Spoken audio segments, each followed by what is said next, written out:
Namaskar a tutti, benvenuti alla nostra terza puntata del corso di filosofia di base. Questo corso di filosofia è basato su un libro, si chiama Ananda Marga, Filosofia di base. E la particolarità di questo libro è che l'autore usa una logica per convincere a noi che esiste questa coscienza suprema e che c'è una necessità di fare le pratiche spirituali. È tutto di un modo logico dal primo capitolo all'ultimo capitolo, spiegando l'esistenza di questa coscienza e perché è importante per l'essere umano fare la pratica spirituale. La lezione di oggi è: cos'è questo mondo? Abbiamo visto la prima puntata, cos'è il Dharma, che il Dharma dell'essere umano è cercare di raggiungere l'infinito, la coscienza cosmica.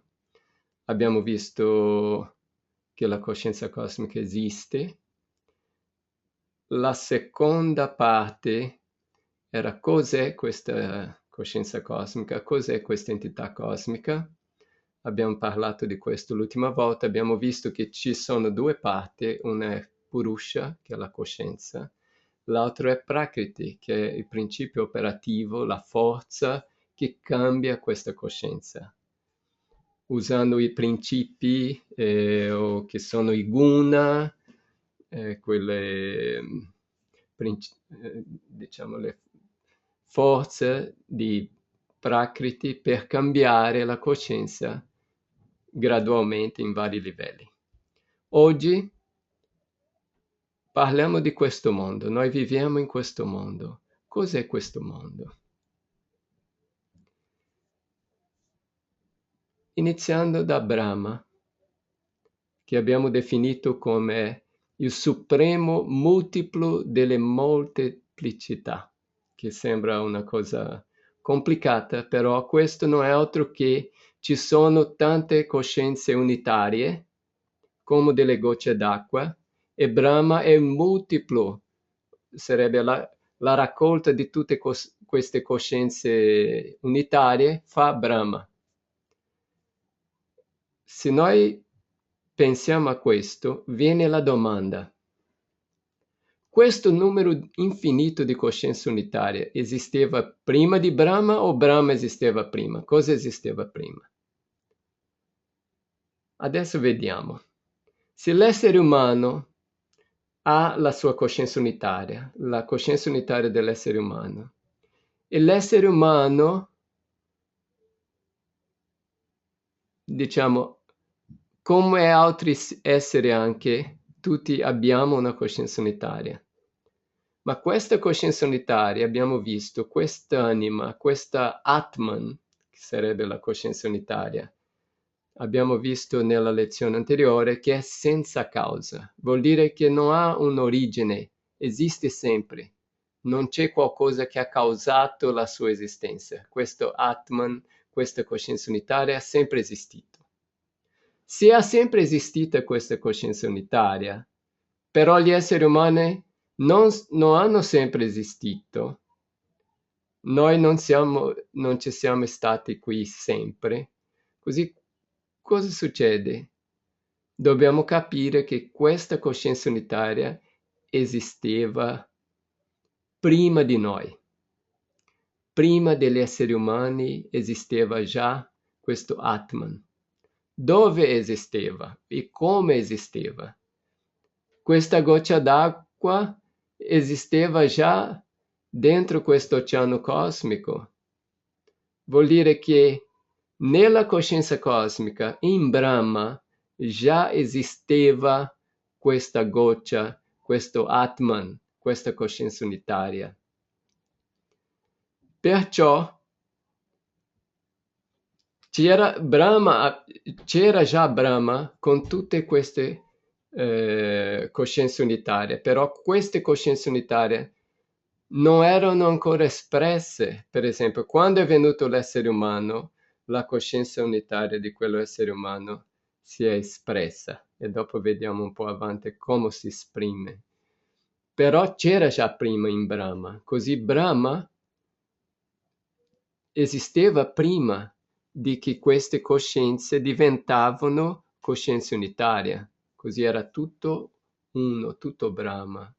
E dopo, quando sono venuti gli esseri umani, la coscienza unitaria si è espressa in quello essere umano e anche negli altri esseri.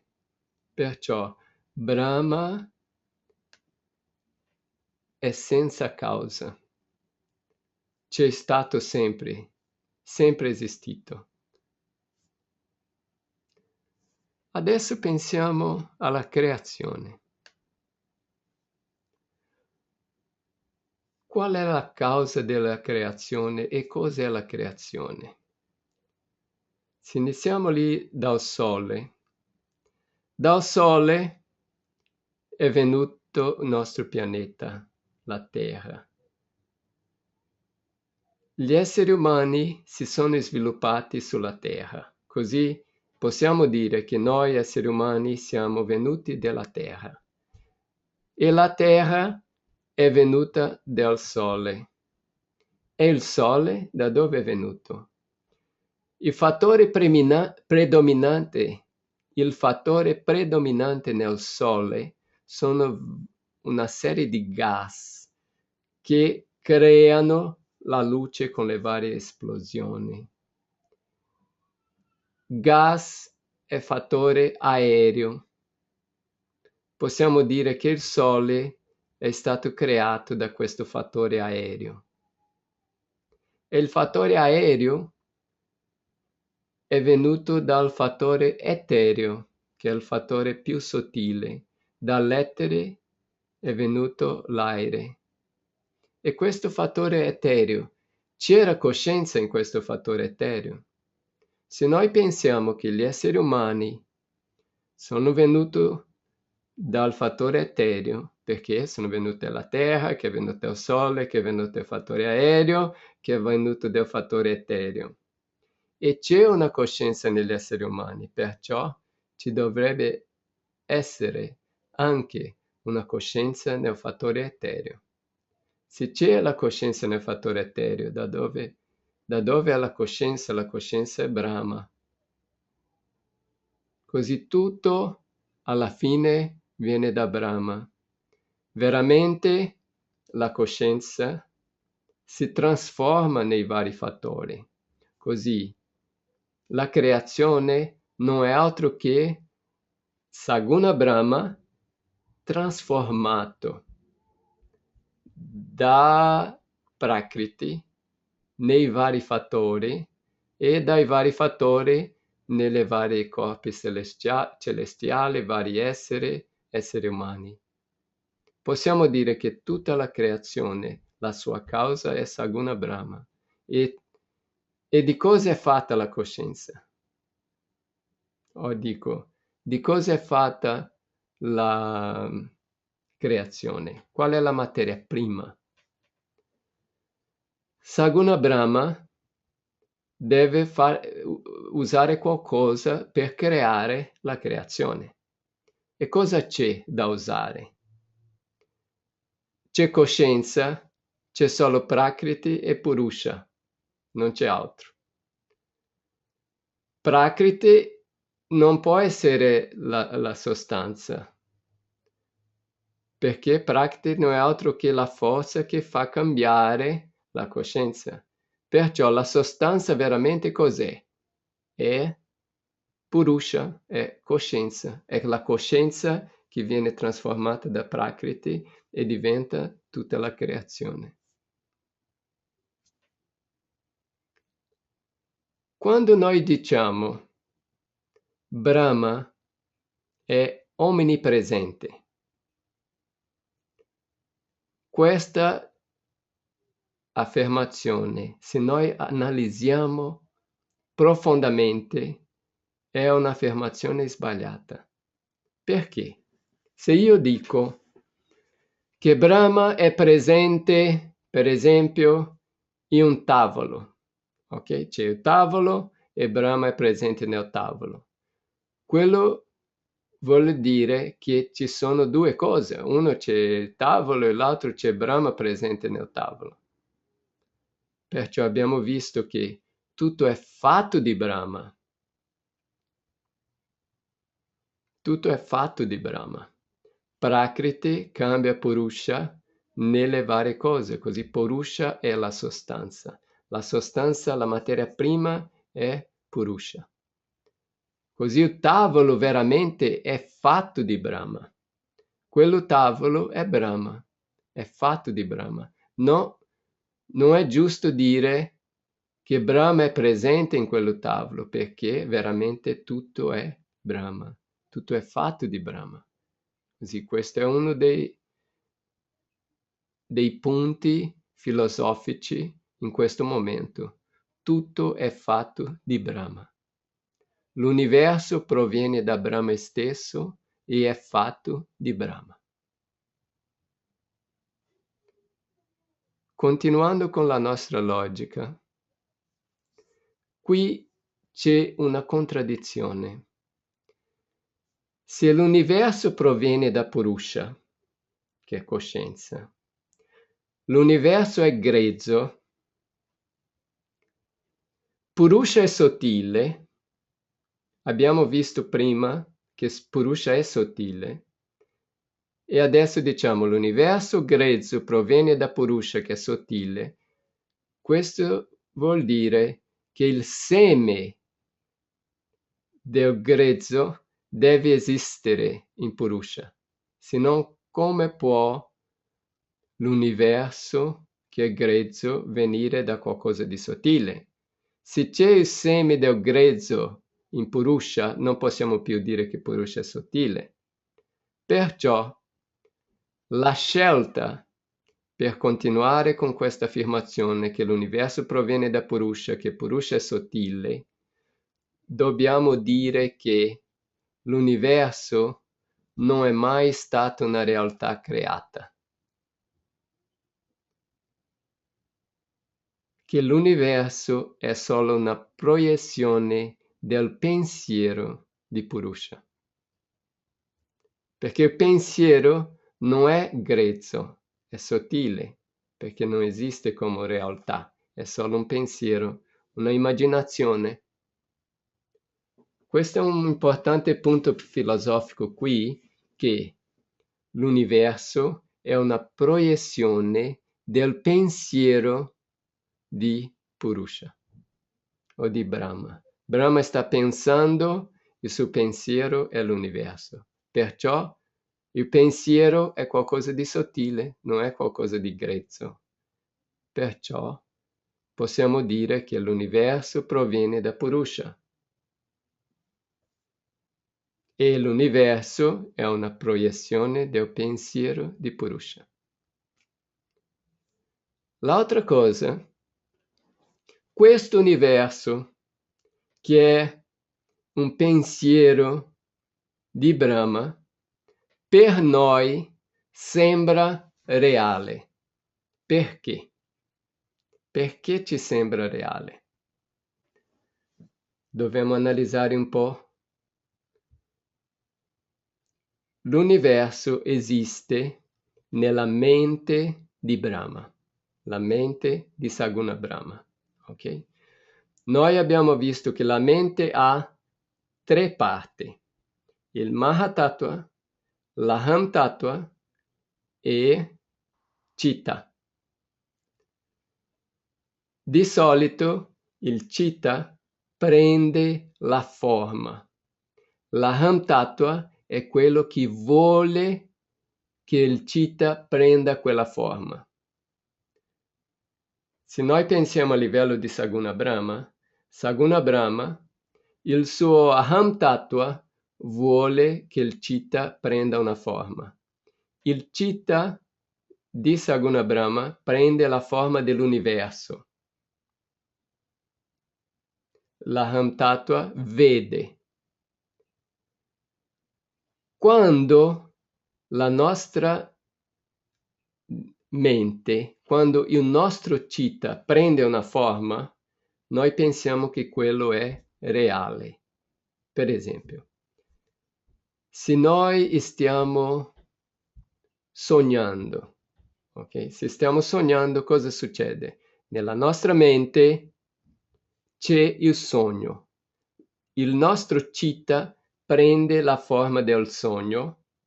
Il nostro aham vede e pensa che è reale. Così, se nel nostro sogno c'è una tigre che ci sta per saltare addosso, il nostro cuore si accelera, abbiamo paura. Perché? Perché l'aham sta guardando Citta. Nel Citta c'è questo sogno della tigre che ci sta per saltare addosso. Quello ci sembra reale e noi viviamo quello come una realtà. Così, lo stesso passa con Saguna Brahma. Quando il citta di Saguna Brahma prende la forma dell'universo, per la mente di Saguna Brahma, quell'universo sembra reale. Quello che sembra reale per la mente cosmica sembra reale anche per la mente individuale, la mente unitaria. Così l'universo ci sembra reale perché appare reale per la mente cosmica. Questa sarebbe la prima parte. L'altra questione sarebbe: ma se questo universo è una proiezione del pensiero di Purusha, dovrebbe finire nel momento in cui Purusha smette di pensare o l'onda di pensiero finisce, l'universo anche finisce. Non dovrebbe finire? Perché non finisce? Perché sta continuando? Questa è l'altra domanda. È che Purusha o Saguna Brahma, quando ha creato l'universo nella sua mente, aveva un scopo di creare quello. E quello scopo sarebbe di liberare ogni entità, ogni coscienza individuale dovrebbe essere liberata. Così ogni coscienza individuale deve muoversi verso la liberazione. E questo è il pensiero. Quante coscienze unitarie ci sono? Ci sono tante, ci sono infinite coscienze individuali. Brahma infinito è formato di un grande numero di coscienze unitarie. Per formare l'infinito abbiamo bisogno di un numero infinito di coscienze unitarie. Fino a che ci sono queste coscienze unitarie, il pensiero non finisce, la onda di pensiero non finisce. Perciò questo pensiero cosmico continua sempre.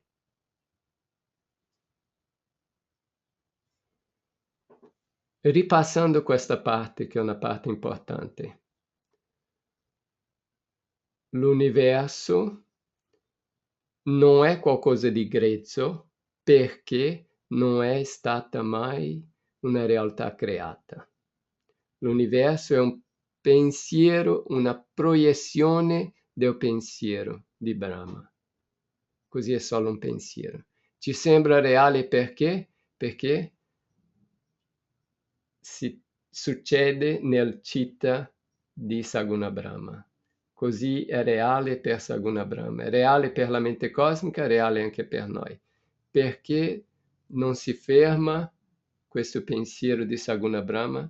Perché l'obiettivo di questo pensiero è portare ogni entità unitaria, ogni coscienza unitaria alla realizzazione, e c'è un numero infinito. Con questo numero infinito non finisce mai, così continua per sempre. Il punto filosofico adesso: l'universo per noi è reale, però è solo la immaginazione della mente cosmica. Una frase di Sri Sri Anandamurti: sotto l'influenza del principio qualificante di Prakriti, Bhuma Chaitanya o coscienza cosmica si è manifestato nella creazione sotto forma di un numero infinito di coscienze unitarie.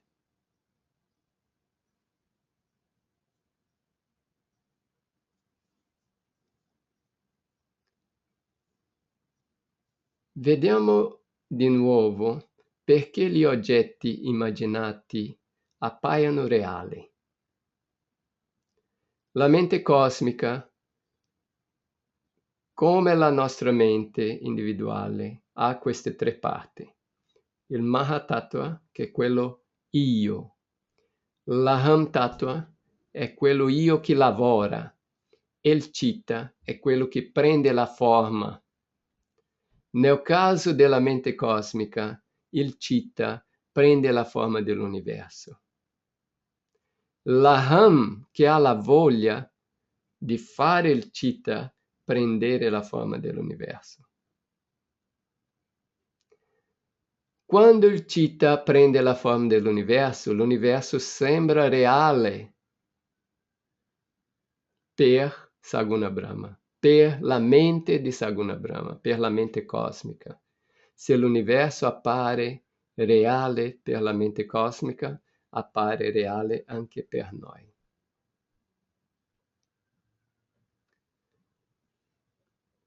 Brahma è reale. Veramente tutto è Brahma. In filosofia diciamo che Brahma è Satya. Satya vuol dire verità. E cos'è l'universo? L'universo non è Satya, una verità, neppure una illusione, non è neppure falso, perché esiste, qualcosa che esiste nella mente cosmica. Perciò non possiamo dire che l'universo è Satya, dobbiamo dire che è una verità, però una verità relativa. Non è una verità assoluta. Brahma è una verità assoluta, l'universo una verità relativa. Questo è un punto filosofico importante perché ci sono delle filosofie che dicono che Brahma è verità, l'universo è illusione. E questa filosofia è molto comune, molto usata, molto conosciuta, c'è tanta gente che la segue, che il mondo è una illusione. Però per noi il mondo non è una illusione, però non è una verità. Cos'è? È una verità relativa.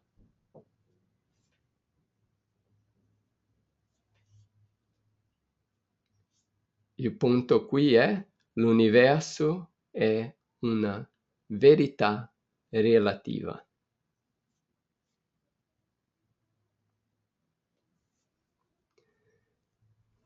Adesso analizziamo di nuovo questa idea di perché non cessa l'onda di pensiero. Ripassiamo un po' più per approfondire un po' di più, per rimanere di più nella mente. Prakriti, con le sue tre gunne, no? Qualifica Purusha. Sì, Purusha si libera della influenza di Prakriti,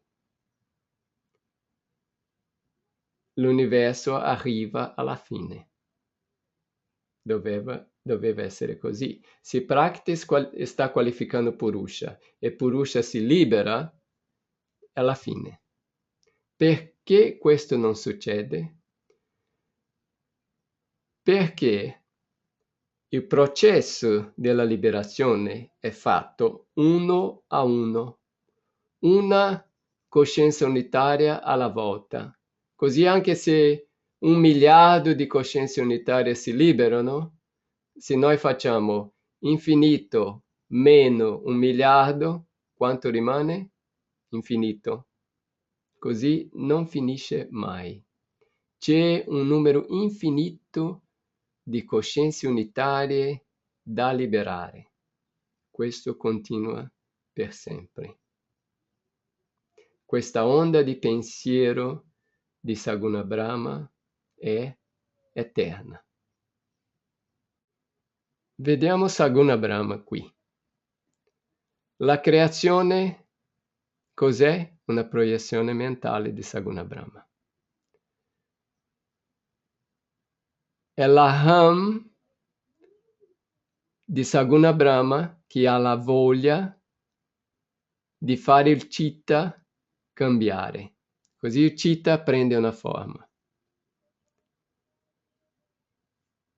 Il citta non prende questa forma subito.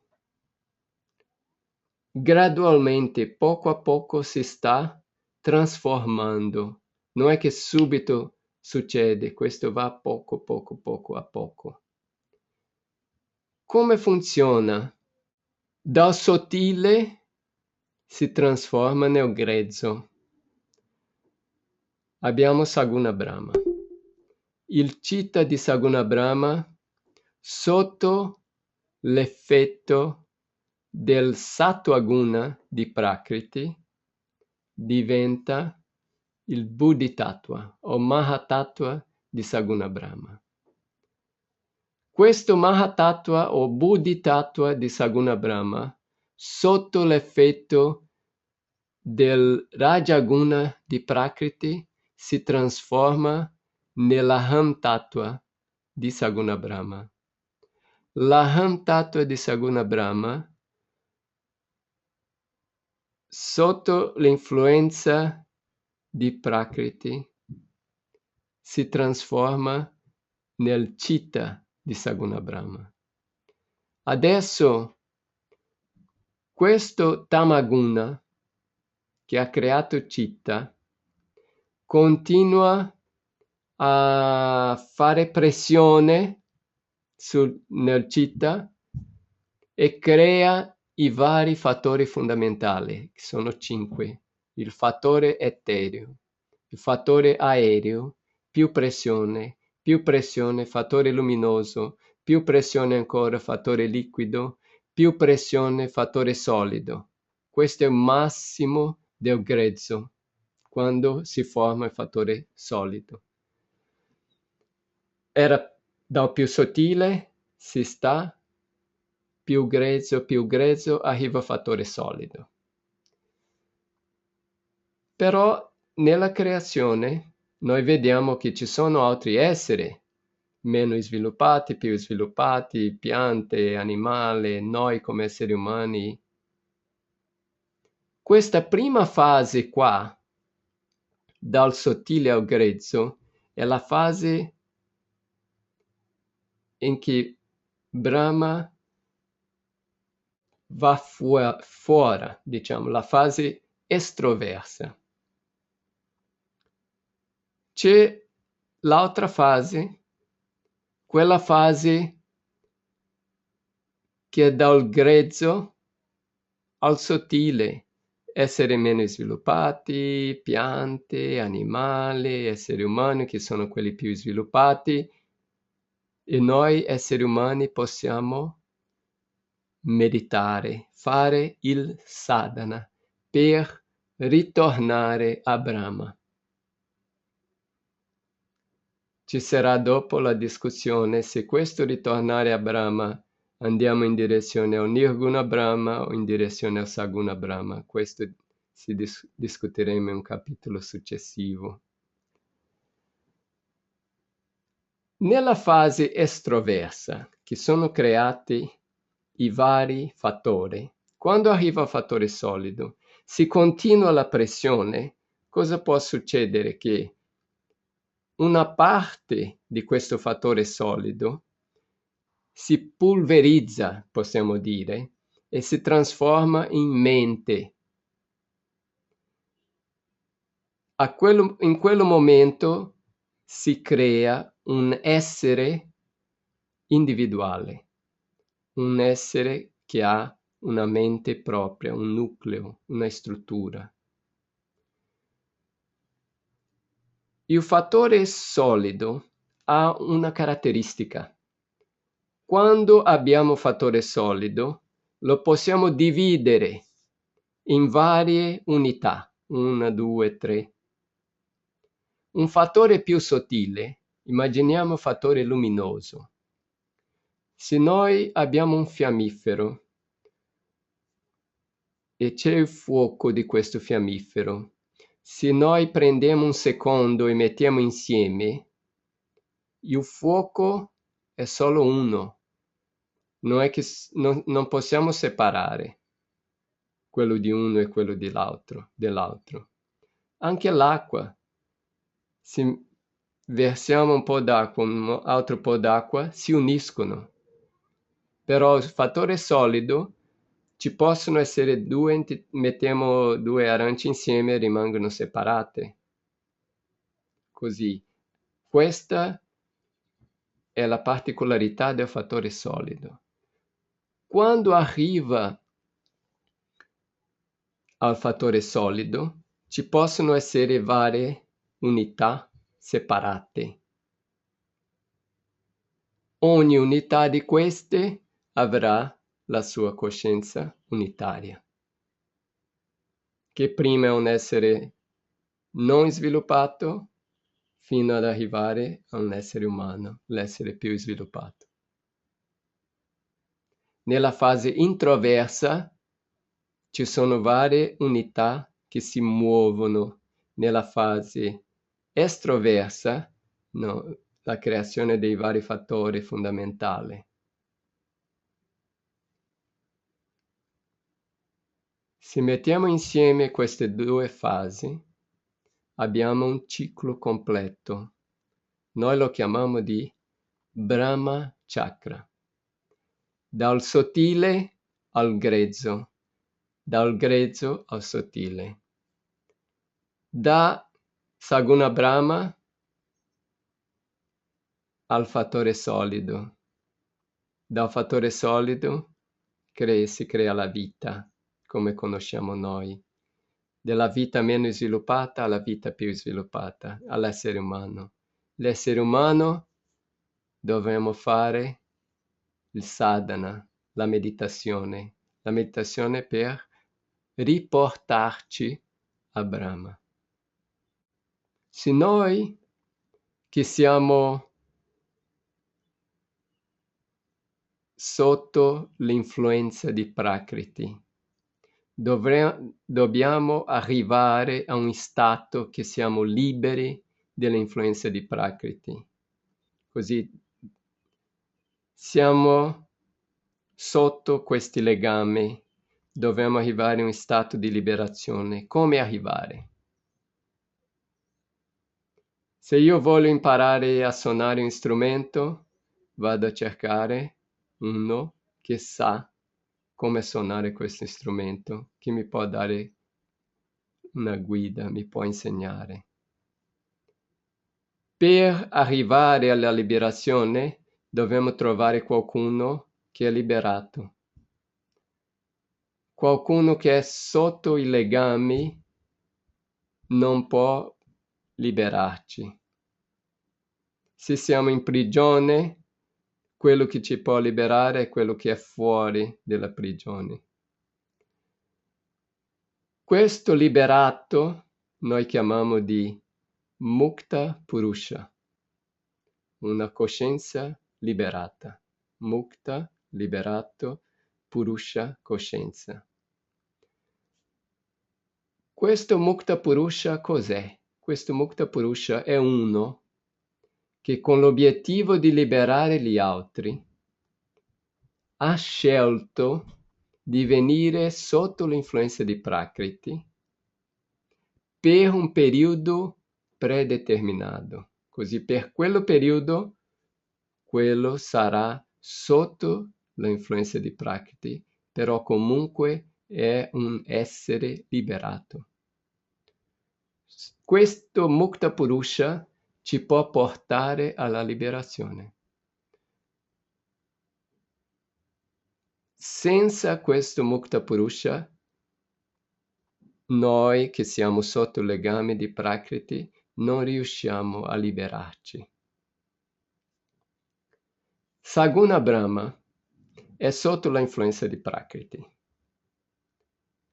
Però Saguna Brahma vuole portarci alla liberazione. Saguna Brahma non ci può portare alla liberazione se lui non è un Mukta Purusha anche lui. La domanda qua, è Saguna Brahma un Mukta Purusha? È Saguna Brahma uno che ha deciso di essere sotto l'influenza di Prakriti per un periodo determinato? E quanto dura questo periodo? Veramente Saguna Brahma, per portarci alla liberazione, deve essere un Mukta Purusha. Così lui ha deciso di essere sotto l'influenza di Prakriti per un periodo determinato. E qual è questo periodo? L'obiettivo di Saguna Brahma è liberare tutti. Tutte le coscienze unitarie devono essere liberate. C'è un numero infinito di coscienze unitarie. Fino a che tutte queste coscienze unitarie non sono liberate, lui continua. Perciò questo periodo è eterno. Saguna Brahma rimane sotto l'influenza di Prakriti, però è comunque un Mukta Purusha. È liberato, però ha deciso di rimanere sotto l'influenza di Prakriti.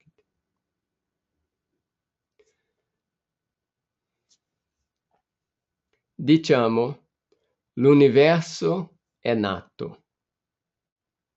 Perché è stato creato? Perché c'è questa creazione? Perché c'è questa fase, questa seconda fase?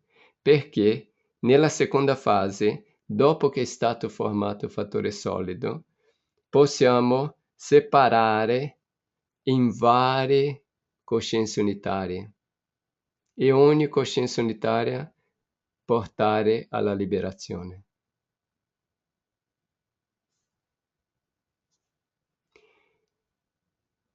Il desiderio di Saguna Brahma di liberare ognuna delle sue unità sarà soddisfatto quando ogni coscienza individuale raggiungerà Nirguna Brahma.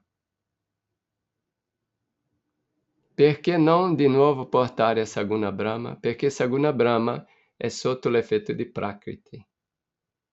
La idea di Saguna Brahma è portare tutti al di là delle influenze di Prakriti. Al di là delle influenze di Prakriti, quello solo succede in Nirguna Brahma. Perciò il vero desiderio di Saguna Brahma è di portare tutti a Nirguna Brahma. È creata la mente cosmica, il citta, tutti i fattori fondamentali.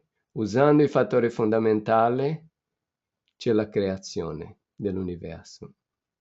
A quello punto varie coscienze unitarie. Adesso tutte queste coscienze unitarie si muovono dai corpi meno sviluppati alle piante, agli animali, all'essere umano. Quando arriva all'essere umano, fare sadhana, fare la meditazione, la pratica spirituale, questo sforzo per portarci a Nirguna Brahma. E così fa il ciclo. Noi diciamo che un essere umano ha la coscienza più riflessa. Cosa vuol dire questo? E cos'è questa coscienza dell'essere umano? Da dove viene? La coscienza dell'essere umano deve venire dalla coscienza cosmica, perché non c'è altro. Dalla coscienza cosmica noi abbiamo la nostra coscienza. Com'è questa coscienza in relazione a coscienza cosmica? Veramente la nostra coscienza è il riflesso della coscienza cosmica nella nostra mente, nel nostro specchio mentale. In poche parole, cos'è la coscienza unitaria? Cos'è la coscienza negli esseri umani? Un riflesso della coscienza cosmica sul nostro specchio mentale, sulla nostra mente. Così è la stessa cosa, la coscienza individuale e la coscienza cosmica è la stessa cosa. Quando la coscienza cosmica si riflette nel nostro specchio mentale, abbiamo la coscienza individuale. Se no, è la coscienza cosmica. La stessa coscienza cosmica si riflette negli specchi mentali di tutti gli esseri. Perciò la coscienza unitaria non è altro che un riflesso della coscienza cosmica negli specchio mentale dell'unità. Negli specchio mentale di quell'essere c'è quel riflesso e questa è la coscienza di quello essere.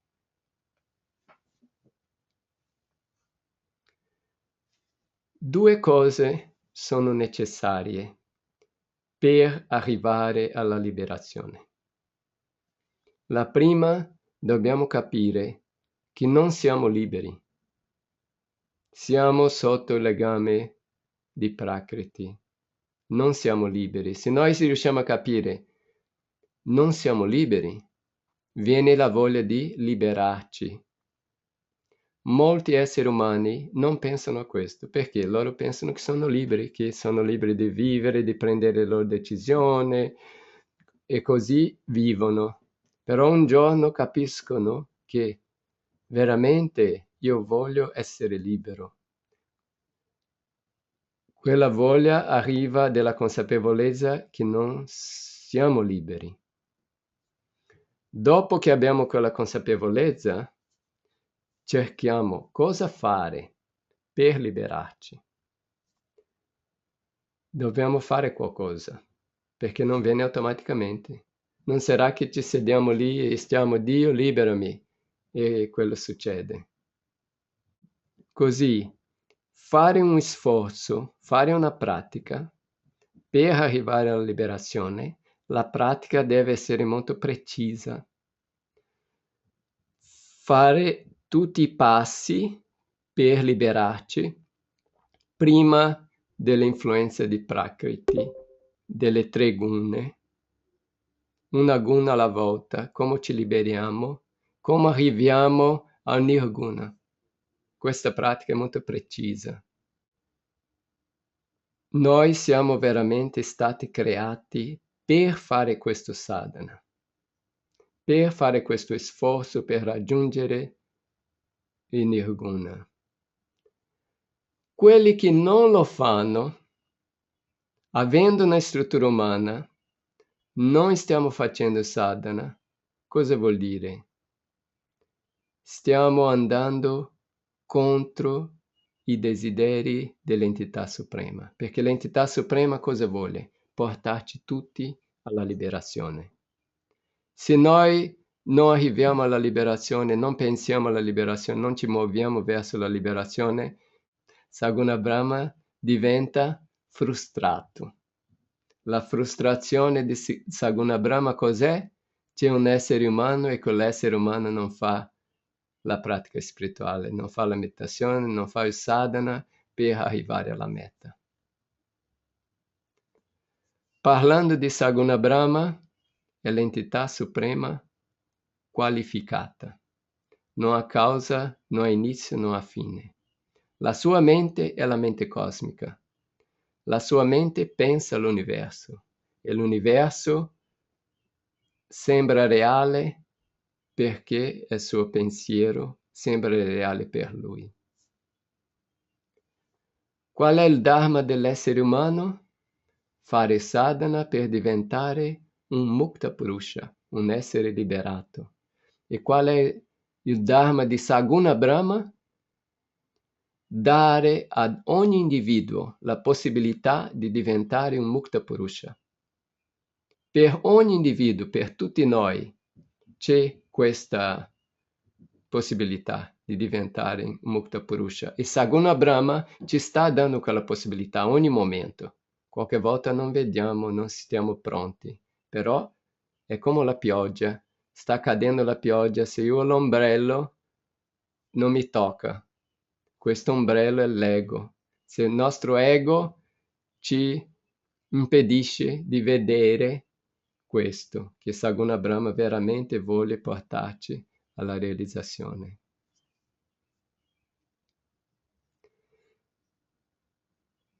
Tutto quello che fa Saguna Brahma è mirato all'emancipazione di ogni individuo. Tutto quello che fa lui è per liberarci.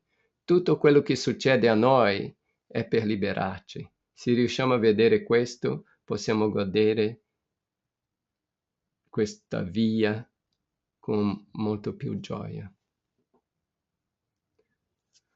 Un riassunto di quello che abbiamo parlato oggi. Abbiamo parlato che questo libro, l'autore usa una logica per dire che esiste Brahma e come possiamo muoverci verso Brahma e perché è importante. Abbiamo parlato di Brahma, che è sempre esistito, e delle coscienze unitarie, per esempio la coscienza unitaria dell'essere umano, esisteva già dentro Brahma come coscienza cosmica. Abbiamo parlato che la causa della creazione è Saguna Brahma e che tutta la creazione non è altro che un pensiero di Saguna Brahma. E se esiste questa creazione, è niente altro che Saguna Brahma trasformato. E abbiamo visto che dire che lui è onnipresente è sbagliato. Veramente tutto è lui. Questa è la vera consapevolezza. L'universo non è grezzo perché? Perché non è stato mai creato. È veramente solo una proiezione del pensiero. Come una proiezione del pensiero della mente cosmica, la citta o il citta cosmico prende quella forma. Se il citta cosmico prende quella forma, per la nostra mente, per il nostro citta, quello è reale. Così per noi è reale. Perché non finisce? Perché l'obiettivo è portare tutte le coscienze unitarie alla liberazione. Ci sono infinite coscienze unitarie. Ci sarà sempre questo ciclo dal sottile al grezzo e il ritorno dal grezzo al sottile. E questo è il Brahma Chakra, il ciclo di Brahma. Per portarci alla liberazione, per farci diventare un Mukta Purusha, c'è bisogno di un altro Mukta Purusha. E qual è il scopo di tutto questo? Portare ogni essere alla liberazione. Bene, adesso andiamo alle domande. Se non vi faccio una domanda io, un momento. Qual è l'affermazione sbagliata? Ci sono 4. Dovete scegliere una. Vi faccio vedere. Qual è l'affermazione sbagliata? L'universo appare reale perché sembra reale per la mente cosmica. Questo è giusto, è corretto. L'altro, Brahma è Satya, verità. Sì, anche questo è giusto, Brahma è Satya, verità. Il, il Citta di Saguna Brahma prende la forma dell'universo. Anche questo è giusto. E l'ultimo, 50% di voi avete scelto questo, la maggioranza. L'universo è una illusione. L'universo, secondo la filosofia che ho appena spiegato, non è un'illusione. È anche questo una verità, però una verità relativa. Non è come Brahma, verità assoluta, però è una verità relativa. Questo universo è una proiezione della mente di Saguna Brahma. Questa proiezione c'è, però Brahma è Satya. La proiezione della mente di Brahma è una realtà relativa. Ok, adesso chiudo questo e passiamo alle vostre domande.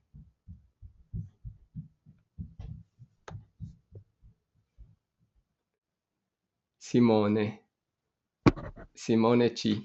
Ok, presente.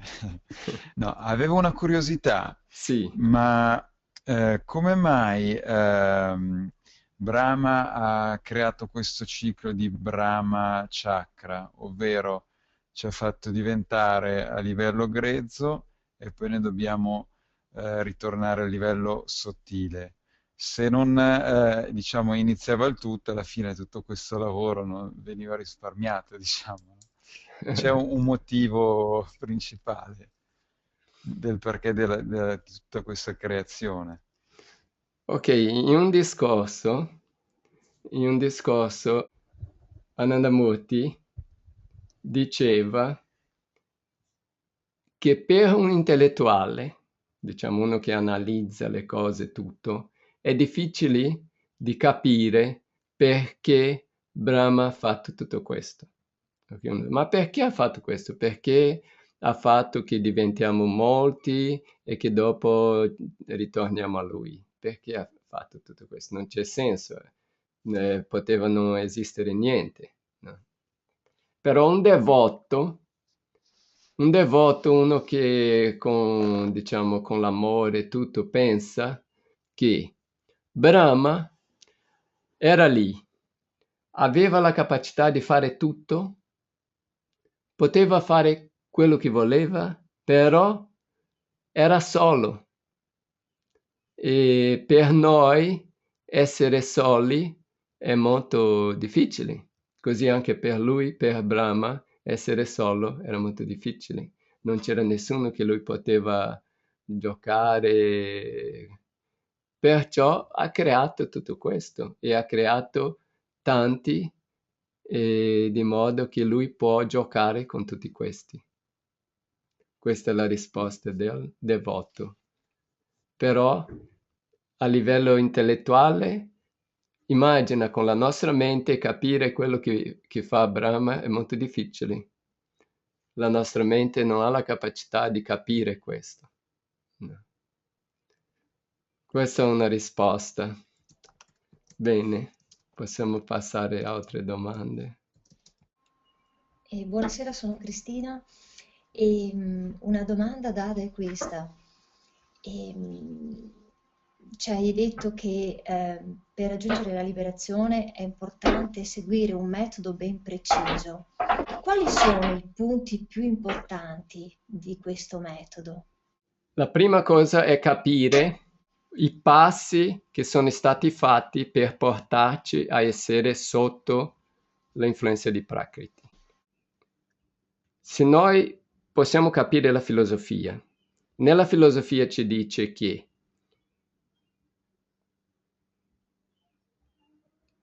dell'stato di coscienza, passato all'stato di Mahatattva, dall'stato di Mahatattva all'stato di Ahamtattva, l'stato di Ahamtattva all'stato di Citta.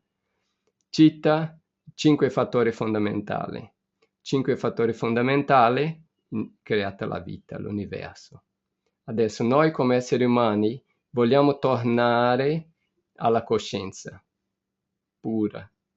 Dobbiamo fare il movimento inverso. Dobbiamo riuscire a controllare tutti i fattori, riuscire a fare con che il nostro citta si unisce o si immerge nell'aham, aham tattva, che il nostro aham tattva si può immergere nel mahatattva. Così la pratica meditativa profonda che ci porta alla liberazione deve avere vari passi che noi facciamo per raggiungere l'obiettivo finale. Ci sono tante pratiche di meditazione che uno dice, ah, fa così, stai lì, o pensa questo, pensa quello, ma quanto questa pratica va d'accordo con la filosofia, con la spiegazione di come questo universo è stato creato dal Brahma e come ritornare a Brahma. Altre domande? Sì, passo a leggere la domanda di Marco e fa riferimento alla spiegazione che hai dato prima a Simone. Perché il gioco dovrebbe finire allora? Non si sentirebbe di nuovo solo? Per questo non finisce mai, perché ci sono infinite coscienze unitarie. Questo gioco continua sempre perché queste infinite coscienze unitarie devono ritornare a Brahma, fare tutto questo movimento. E ogni volta una, ogni volta una, ogni volta una, e questo gioco non finisce mai. Perciò il ciclo non finisce mai. Il ciclo sempre continua, sempre ci saranno tante di queste coscienze unitarie ritornando a Brahma. Tanti nuovi esseri umani facendo meditazione, cercando la realizzazione. È un ciclo che continua sempre. Passo a leggere la domanda di Daniele. Namaskar, se Saguna Brahma è il Mukta Purusha che ci aiuta a raggiungere la liberazione, una volta che la mia coscienza individuale sarà liberata e io quindi diventerò Mukta Purusha a mia volta, confluirò in Nirguna Brahma oppure, dice di nuovo, in Nirguna Brahma? Forse si riferiva a Forse si Saguna riferisce a Brahma. Saguna Brahma. Sì, esatto. Ok. Noi vogliamo, o diciamo, Saguna Brahma vuole che tutti noi andiamo al di là dell'influenza di Prakriti. Per andare al di là dell'influenza di Prakriti, dobbiamo arrivare al Brahma che non è sotto l'influenza di Prakriti. Qual è il Brahma che non è sotto l'influenza di Prakriti? Nirguna. Così Saguna Brahma vuole che noi arriviamo a Nirguna. Saguna Brahma e Mukta Purusha, cosa vuol dire? Mukta Purusha è uno che è deciso che per un periodo di tempo vai sotto l'influenza di Prakriti. Ok? Così noi,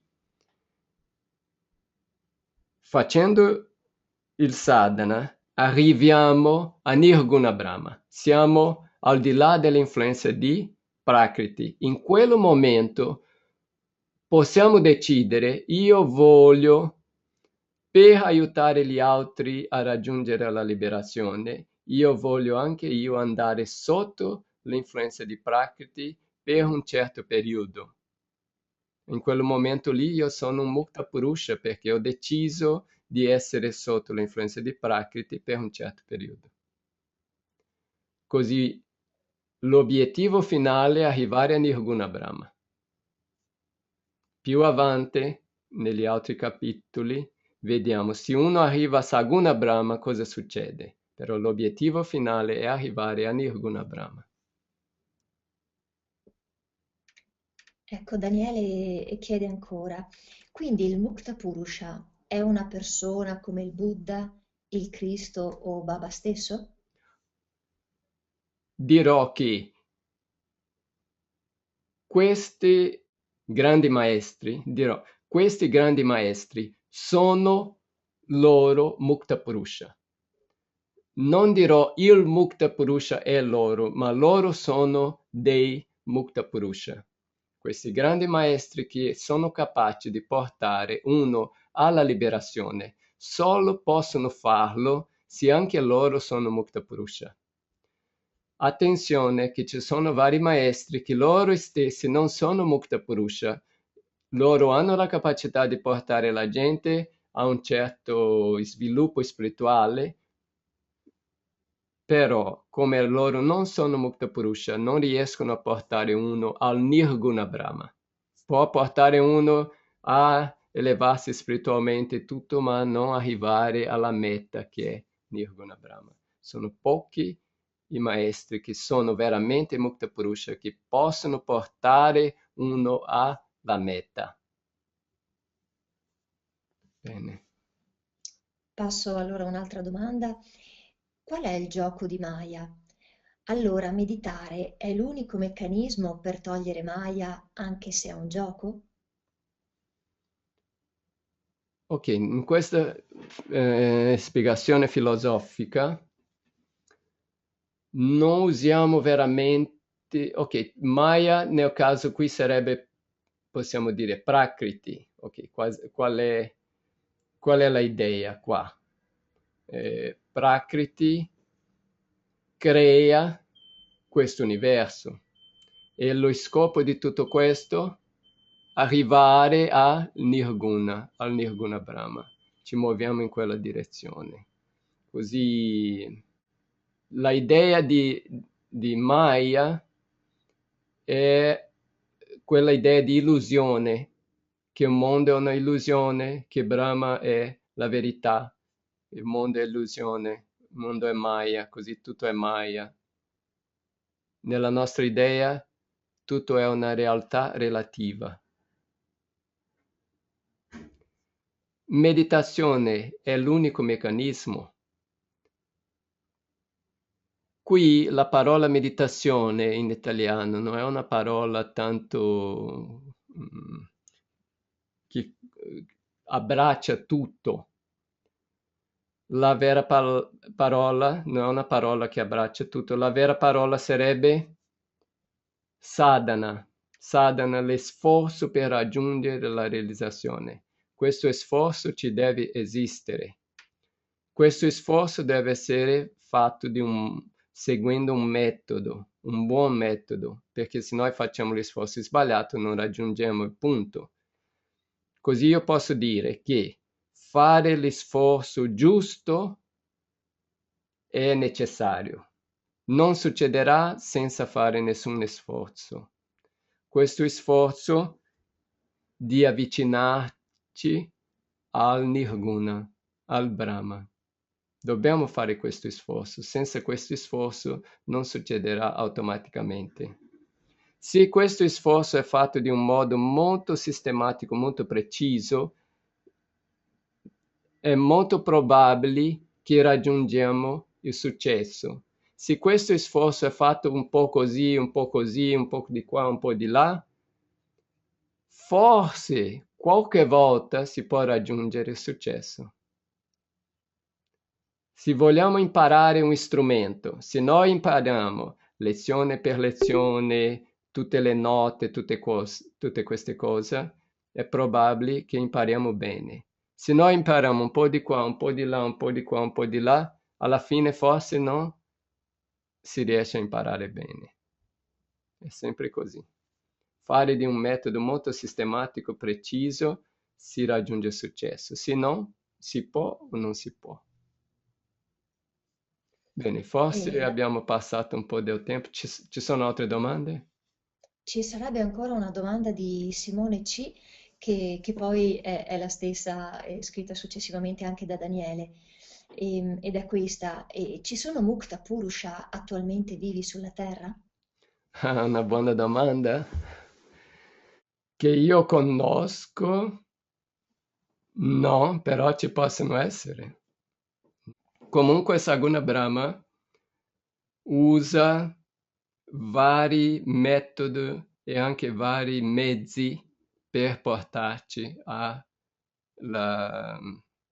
liberazione. E Saguna Brahma è sempre presente, perciò Mukta Purusha c'è sempre, sempre portandoci alla liberazione. E Saguna Brahma ci dà un metodo. Se noi seguiamo il metodo di Saguna Brahma, si arriva. Perché? Come abbiamo appena detto. Cosa dobbiamo fare? Dobbiamo fare un sforzo. Perché anche se ci sia un Mukta Purusha presente davanti a noi, se noi non facciamo l'esforzo, non succede niente. Il Mukta Purusha ci dice come fare l'esforzo, ci può anche dare una mano in certe situazioni, però siamo noi che dobbiamo fare l'esforzo. L'importante qui è avere la conoscenza, il metodo, come muoverci. Avendo quello metodo possiamo muoverci e diventare anche noi Mukta Purusha. Così anche se ci sia un Mukta Purusha, o 10, 20, se noi non facciamo l'esforzo, non succede niente. È molto importante, siamo noi quelli che dobbiamo fare l'esforzo. Grazie Namaskar, anche da parte mia. Namaskar. grazie, buonanotte. Namaskar.